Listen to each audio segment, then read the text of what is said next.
Je suis maintenant accompagné d'une collection autour de moi qui compte à peu près 205 véhicules.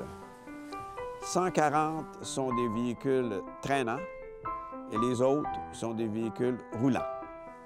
Et puis, évidemment, on peut raconter l'histoire du Québec à partir de la fin du 18e à aujourd'hui pour ce qui est du transport hippomobile avec tous les objets qui nous accompagnent. Ce qui a donné naissance à ce véhicule, ce sont les congestions de trafic qui existaient dans les années 1880, même avant, des grandes villes, la ville de New York, la ville de Londres et la ville de Paris. Avant le cab, les gens à l'aise se promenaient avec des coachs. Le cab, je suis convaincu qu'il ne s'en est jamais produit au Canada. Donc, il fallait que j'aille du côté américain ou de l'Europe, de l'Angleterre en particulier. Et puis finalement, c'est un cab américain fabriqué par Healey & Company de New York qu'il y a dans la collection. C'est un superbe cab. La rue Sherbrooke, qu'on intitulait dans le monde anglophone comme le Golden Mile, avait plus de millionnaires aux 1000 qu'il y en avait sur la 5e avenue à New York. Alors, c'était pas pu dire. C'était la plus grande agglomération de personnes riches en Amérique.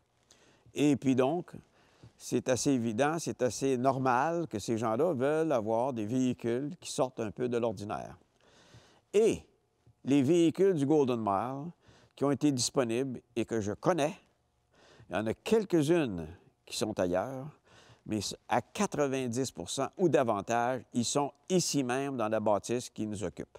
La voiture dans laquelle je suis assis, c'est un traîneau qui a été utilisé par 4 gouverneurs généraux du Canada. Ça, c'est pour parler du côté mondain des véhicules, mais aussi, il faut faire le tour de la province. Cette province, elle n'est pas juste constituée de la rue Sherbrooke. Alors, il faut aller en Gaspésie, il faut aller à Caplan, il faut aller dans la vallée du Richelieu, il faut aller dans la région de Québec. Toutes les régions avaient des particularités dans la fabrication de leurs véhicules, que ce soit des véhicules roulants ou des véhicules traînants. Une des régions, moi, qui m'a toujours profondément intéressé, ce sont les carrioles de la vallée du Richelieu. Des carrioles qui sont merveilleusement bien décorées. J'ai eu le privilège, au cours des années, de visiter probablement les plus belles collections de cette planète.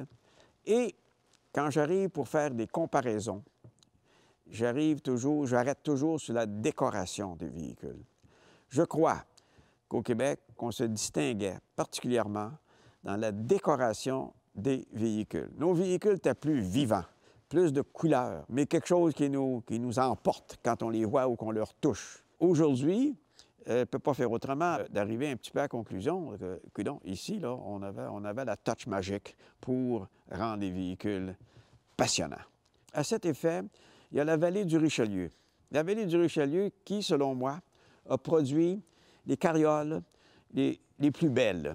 Belles de par leur architecture et belles de par leur décoration. Et ça, c'était exécuté par 3 voituriers en particulier. Le tout premier qui est parti de cette école de carrioles, ce fut Charles Desrochers. Charles Desrochers qui demeurait à Saint-Charles et puis dont les fils ont continué le business. Chaque village avait son charron. Et puis, à Saint-Charles, c'est à Charles Desrochers. Le village suivant, c'est Saint-Denis, c'est à Wilbrod-Jacob. Après ça, vous avez Saint-Antoine, et puis ça, c'est Omer Dansereau. Je n'ai pas connu M. Desrochers, mais j'ai connu très bien, personnellement, Wilbrod-Jacob et Omer Dansereau. Mes amis américains qui viennent voir les collections je le remarque, ils visitent la collection, ils regardent, puis quand ils arrivent devant les carrioles du Richelieu, ils arrêtent. Évidemment, le type carriole, ça s'est produit un peu partout au Québec. C'était le traîneau le plus populaire au Québec, et puis pour toutes sortes de raisons. Mais ils ont toutes leurs chambres. Les volutes sont différents, la grosseur est différente, les options sont différentes. Le fil conducteur de cette collection, c'est la variété. C'est une collection qui est très variée.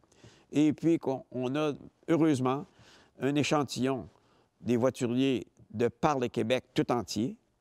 Et puis, on est capable, parce qu'il y a beaucoup de véhicules ici qui ont leur couleur d'origine, ce qui fait que l'ensemble, on regarde ça, et puis c'est beau, et c'est toujours beau.